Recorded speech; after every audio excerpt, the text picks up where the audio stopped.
Welcome to Celebrity Scoop, your front row seat to the world of glitz and glamour. Don't forget to subscribe to our channel for the latest scoop. Today, we're diving into a royal controversy that has the Windsors and their loyal media followers in a frenzy. The cause of all this commotion? Meghan Markle's royal monogram? Yes, you heard it right. The Duchess of Sussex's use of her own name and title in a private setting has set the British media alight. It seems the Duchess dared to send out products from her new lifestyle brand, complete with notes featuring her signature M monogram and a tiny crown on top. And just like that, the British press went into meltdown mode. The Daily Mirror in particular seems to be taking this to heart, claiming that Meghan's use of her royal monogram contradicts the late Queen's wishes. Now, isn't that a stretch? Was Queen Elizabeth II really losing sleep over Meghan's monogram? I have my doubts. After all, this is the same Queen who wished for Harry and Meghan's safety and security in writing, a wish that King Charles seems to have conveniently overlooked. So if the royal family can ignore such a heartfelt plea, why are we making a fuss over a monogram? And then there's the Sandringham Summit, the meeting where Meghan and Harry decided to step back from royal duties. They never renounced their titles, though. They simply chose to use their HRH status privately, exactly what Meghan is doing now. So what's the big deal here? The bottom line is this controversy isn't about a monogram or royal protocol. It's about Meghan Markle thriving, launching her brand and doing things her way, and it seems that the palace and press just can't stomach her success. In conclusion, Meghan's monogram might have stirred the pot, but is it really a royal scandal? Let's delve deeper.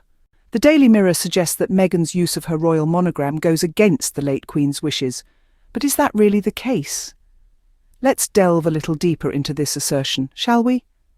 The Queen's wishes, as we know them, have always been about maintaining the dignity, respect, and safety of her family. A poignant example of this is her expressed desire for the protection and security of Prince Harry and Meghan Markle. This wish was documented and made clear. The Queen's concern was for the welfare of her grandson and his family, a sentiment that any grandmother, royal or not, could easily relate to. However, the current scenario tells a different tale. Despite the Queen's explicit wish, it appears that the safety and protection of the Duke and Duchess of Sussex have been considerably overlooked. They've been left to fend for themselves against a barrage of media scrutiny and public criticism. This stark discrepancy between the Queen's stated wishes and the actual unfolding of events raises the question, how seriously are the Queen's wishes actually taken? Now let's circle back to the matter at hand, the alleged violation of the Queen's wishes by Meghan's use of her royal monogram.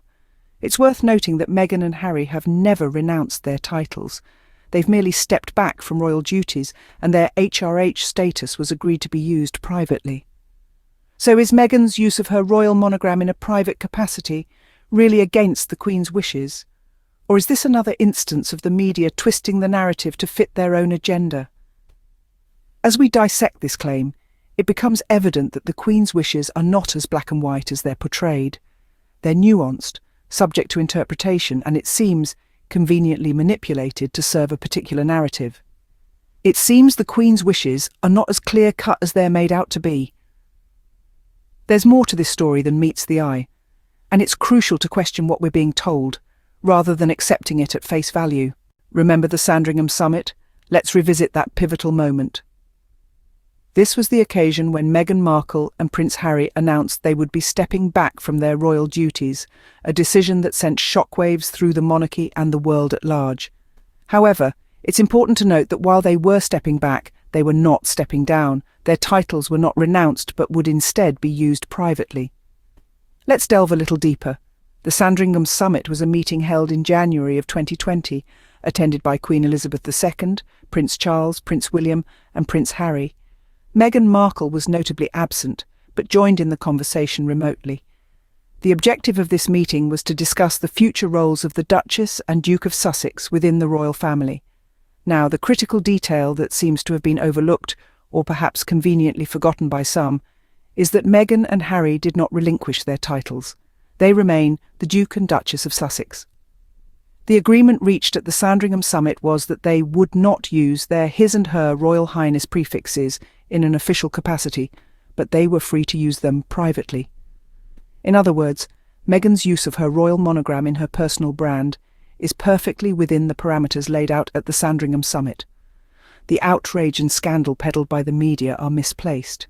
What we see here is a couple who chose to redefine their roles within the monarchy, to step away from the rigidity of royal life, and to forge their own path. They chose to retain their titles, but use them privately as they build a new life for themselves and their family. The Sandringham summit was indeed a turning point in the history of the British monarchy, but the narrative that Meghan and Harry turned their backs on their titles is simply not accurate. The truth is, they never renounced their titles, they simply chose to use them privately. Now, let's shift our focus to Meghan and her flourishing lifestyle brand. Meghan Markle, the Duchess of Sussex, has not just been sitting pretty, she's been hard at work, creating a brand that speaks volumes about her personal style, her values, and her ambition. This brand is not just a business venture, it's an embodiment of Meghan's spirit, her resilience, and her unwavering determination. Meghan's lifestyle brand is a testament to her entrepreneurial spirit. It's a brand that is making waves in the industry, and it's doing so on its own terms. And that's the key. It's Meghan's brand, her vision, her success. She's not relying on her royal status to sell products. She's relying on her own creativity, her own hard work, and her own personal brand. This success, however, doesn't sit well with some quarters. The palace, for instance, might not be too pleased to see Meghan thriving outside the confines of royal duty. The British press, too, seems to be having a hard time digesting Meghan's success. There's an undercurrent of resentment, a sense of unease that's hard to ignore. But why? Why can't they accept Meghan's success? Is it because she's doing it her way, without the royal family's backing? Is it because she's independent, thriving on her own terms? Or is it because she's still a duchess, despite everything? The answers to these questions might be complex, but one thing is clear. Meghan's success seems to be a thorn in the side of those who can't bear her independence and success. Meghan Markle, the Duchess of Sussex, is living proof that you can step out of the shadows, create your own path, and succeed. And no matter how much the palace or the press might try to undermine her, Meghan continues to shine, continues to thrive, and continues to be an inspiration to many. Meghan's success seems to be a thorn in the side of those who can't bear her independence and success. So what's the real issue behind all this fuss over a monogram, you might ask? Well, the answer is much more profound than a simple initial adorned with a crown. This is about a woman's audacity to assert her identity, her independence, and her success. Meghan Markle, the Duchess of Sussex, has been at the centre of scrutiny since her relationship with Prince Harry became public knowledge. However, what seems to ruffle feathers more than her royal connection is her refusal to fit into the mould of a subservient royal wife. Meghan, with her vibrant personality and unyielding determination, has shown that she is more than a duchess. She's a force to be reckoned with. Her independence is a beacon of hope for many, a signal that it's possible to break free from stifling expectations and chart one's own path, even when the world is watching.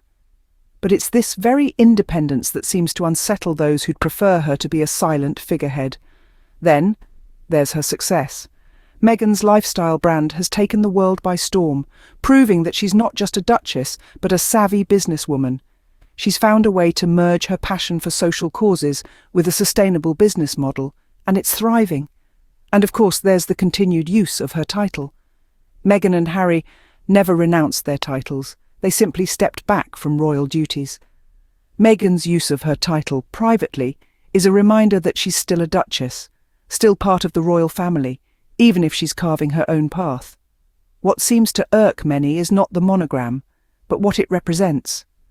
A woman who's not afraid to embrace all facets of her identity, royal and otherwise. It's a reminder that Meghan is not just a duchess, but a successful, independent woman. At the end of the day, Meghan continues to shine, proving that she's not just a duchess, but a force to be reckoned with.